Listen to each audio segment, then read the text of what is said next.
What's going on? What's going on? Brutus here with another successful failure video.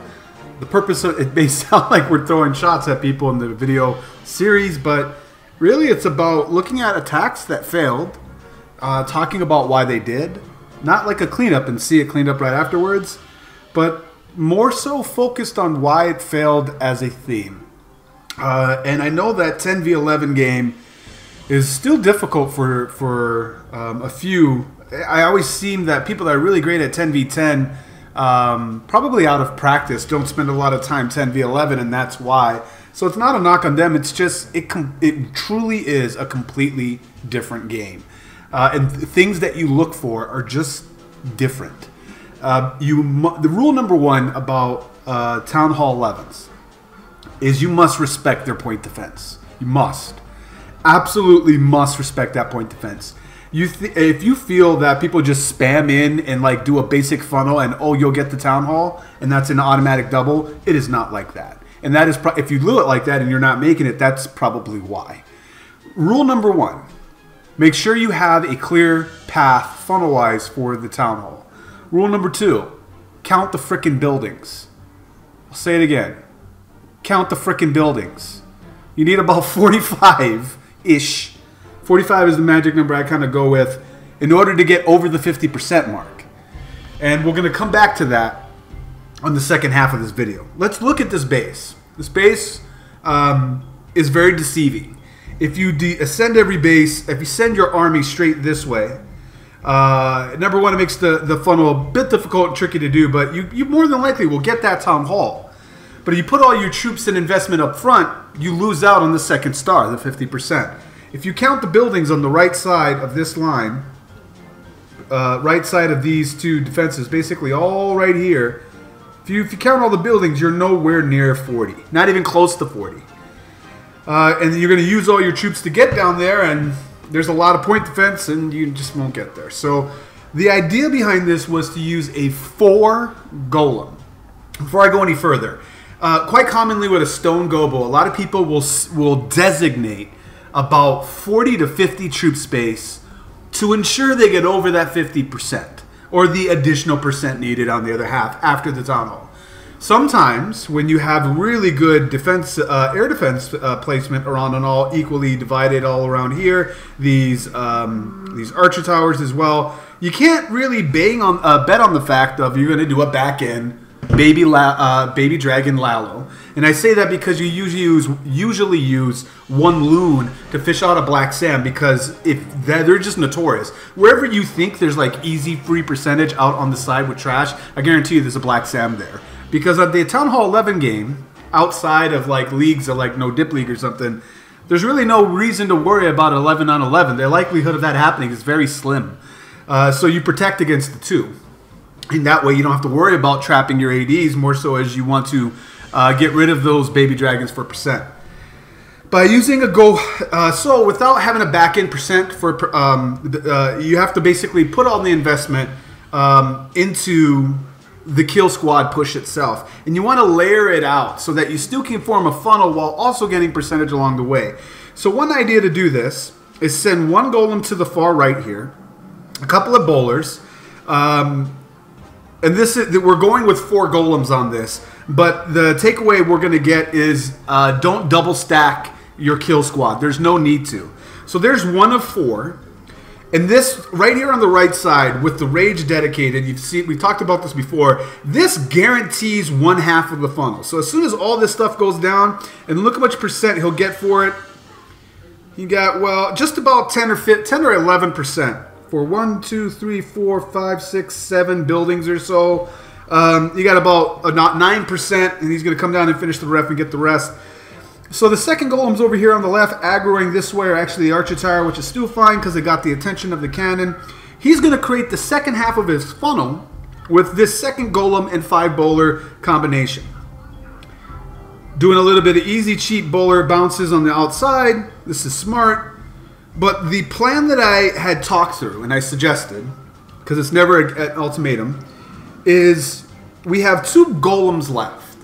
What I suggested was, now that we have the right side funnel created and the left side funnel basically created, you have this nice little path The town hall is touching the wall, which means bowlers can target it.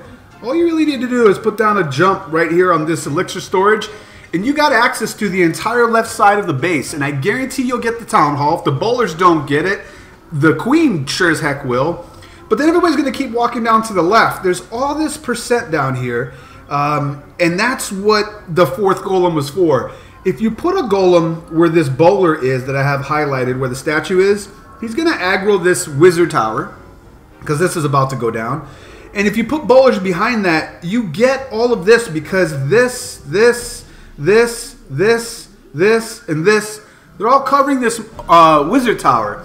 And with rage bowlers coming in, because you only need a rage for the core, you get the extra percent that you need. But rather than doing that, and maybe that was lost in translation, there's that jump.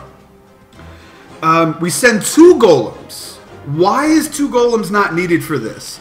There's not a ton of point defense coming at you. You have, we'll pause, 1 Tesla, 1 Archer Tower, 1 Expo. That's 3 point defense coming at a max golem. And you still have a BK, which is kind of tanky as himself as well. Plus, he has the ability, makes him go apeshit towards the end. Plus, he gets like 1,400 extra HPS. You don't need the second golem. The other tankage that you need was really down here for the other 5 bowlers to come in to get you that percent. So you can see how quickly it races right here. Gangster freeze that he had right there. Freezes the bow, the queen, the infernal tower, the CC, the kitchen sink. I'm just kidding. So he still has the queen ability. Look how far he comes down here. Imagine all these structures right here are gone. They're gone. If you the golem is still relatively unbroken. King is still healthy. King would have tanked even more so coming down here on a suicide mission to get everything else that he needed. So maybe takeaway was whenever you go heavy on the think of it on a stone gobo, especially if you're going with 4, go for. Think of 1 golem, 5 bowler, 1 rage intervals. Think of it like that. You want 1 set to be 1 part of the funnel, 2nd set to form as the other half, and then you have 1 dedicated just behind to have your royals follow behind, and their goal is to get to the town hall. That extra 50% or 60% can be used on a 4th golem and more bowlers to get more percent that way if it's really well guarded on the air. If it's really well guarded in the air from the back end or even on the flank. If it's really well guarded, you might want to go ground. I really am not a fan of using 5 Valkyries. They just get annihilated. With the point defense coming at them, they just get annihilated. I find more value in a loon baby dragon, 15 shoot space that way, coupled together, or a golem and 5 bowler combination. I just find way more value with that, especially with the bounce that happens. Sphinx does the exact same thing here, but just notices some other bowler bounces that he can get preemptively. I wasn't able to explain what I had intentionally meant about go 4 with this. We'll go to ×2. It's basically the same thing. He just does it a little bit faster and spreads around some of that percentage before he does the push. And he gets lucky, if you ask me. His queen, because the bowler's got the town hall, veers off to the right, gets more percentage, uses the building, and that was that's what brought it down here for that extra percent. Let's take a look at another base, and then we'll see a little bit more in motion about what I mean about spreading out these things. With this base, there was a total of 6 attempts on this base. And again, it's not a knock on these guys. You're going to see how close they get, but I don't. It highlights the importance of counting out buildings and then having a plan for those buildings. If we, I'm going to do it right now, and I don't care if this video gets too long because the attention to detail is really what makes or breaks this NV11, and we do have to say it out loud. At least that's how I feel that I'm successful doing them, even though I failed quite a bit in the past as well. So looking at this base, I've hit this base design several ways with the stoned gobo. And how I did that was I send from these mortars right here. That's my stoned entry. I jump on like the bomb tower. I get access to the town hall. The queen gets it no matter what. Nothing else can target it. And I put a jump on like the eagle, and I try to steer them away from the other infernal tower. And then I go upwards towards the air defenses. And if you guessed it, that's usually why I want to then have a back end percent, about 50 or 60 troop space or whatever. for the extra over the hump or 50+% there to have the air troops on the left side get the rest of that. It didn't work because it's pretty well. You could walk on this base, but again, we're sticking to the stone hobo. So let's count out these right here. If we put a well, the plan was to have a golem down here, 5 bowlers. And a rage. It by itself will get 1, 2, 3. We'll get realistic. 1, 2, 3, 4, 5, 6, 7, 8, 9. I'll get those 9 structures, and then the rest will get 10, 11, 12, 13, 14, 15, 16, 17, 18, 19, 20, 21, 22, 23, 24, 25, 26, 27, 28, 29, 30, 31, 32, 33, 34, 35, about 35, 36, and 37 into the town hall. So that's where that extra 50% comes in. If you could put maybe the loon baby dragon over here on this side because there's no air defenses. You would need at least 2 loons. See the space right in between here being dead? It's a dead giveaway of where I would put a Black Sam. That's where I would put it. So I'd probably put one right there. Once I fished it out, then put a couple baby dragons and that would get there. Let's take a look at the replay. You guys can see a little bit of this in motion. I don't think the takeaway that I saw for this good earthquake is attention to the sides. A lot of people will look when you're hitting it from a broadside, you forget about the wraparound edges. In this case, it's where we're doing a funnel breaker. And maybe this side was not the right side to do it on. And when I saw it closer, it should have been the top side. There's the second golem. Look how much value you got from that right side. Hanging tight. There's that jump, really sweet, so he has free access, nobody has to go around. Everything's looking good, but we have all these percents over here that is, and we have right here. That's the issue. So this, by not accounting for the side, I should have lowered more. I had mentioned that when you're bringing 2 loons and 4 baby dragons, dedicate 1 loon and 1 baby dragon just to this section on the bottom, because this gold storage has to go down, and it could be baby Black Sam trapped. So by doing the loon first, just to fish it out, you would have fished out a Tesla on the fresh hit, and then the baby dragon would have finished that off. The BK doesn't reroute. The BK goes straight into the core, but instead they all reroute. They keep pushing down, and he loses a lot of tankage. And now everything starts targeting onto his queen. Meanwhile, his BK ability way down here. Then reroutes and comes back up. And this is what broke the raid. If that never happened, this is a fresh double. So it was a great try. It's just the lesson of making sure you leave nothing behind whenever you're doing a broadside funnel was really illustrated right here. And don't be afraid to sacrifice a bowler or 2. For a loon baby dragon combination. It is worth it. Even if you have to sub 2 miners to get a mortar out of the way, because it'll ruin your golem pathing on your push, it is worth that 10 or 15 troop space. Let's back out of here and look at the other 4 attempts that did not succeed. So here we have another one. Stone Gobo again. This time, because it's a Hound Loon in the CC, he likes to keep the queen on the outside for percent. Not necessarily a bad thing.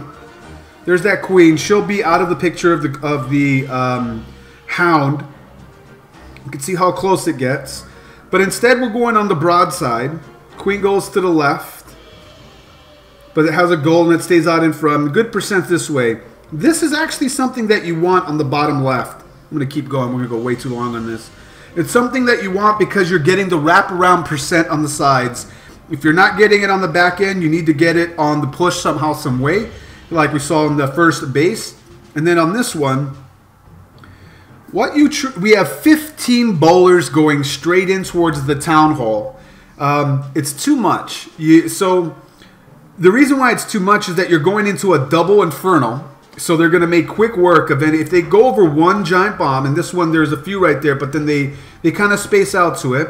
But the next closest thing is to the bowlers as they part going towards what's close to them, and rather than the double gap behind the town hall, they never really get as much push as they needed. And when they do get there, You can see how close he gets right here with the Black Sam.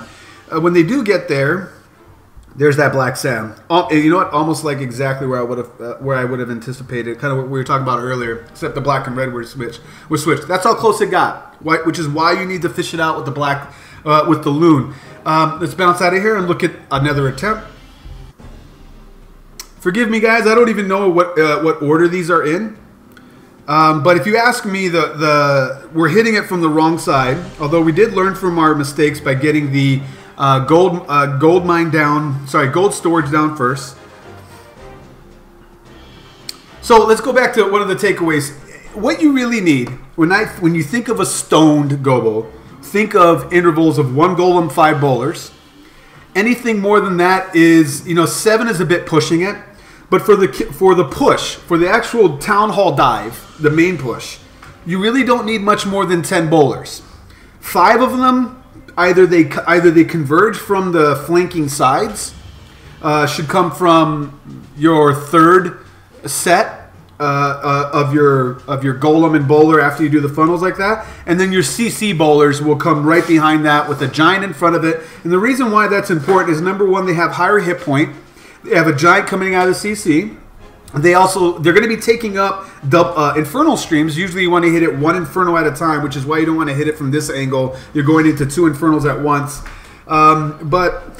Even though people were afraid to go from the left side because of the bomb tower, and I'm telling you guys, don't be afraid of the bomb tower if you're entering that side, because you're going to have the bowler bounce will take it out. And we'll look at that on the final replay of this. In fact, I've talked enough through it. Let's take a look at the winning one. We did miss out on one more of this. So we push replay, and this is what I said looking at all this. There was some fears of this bomb tower. If the bowler bounces this and gets that and it explodes, the bowlers never get impacted. Your Golemite and your BK will probably trip over a giant bomb if there was one right here, and there is not.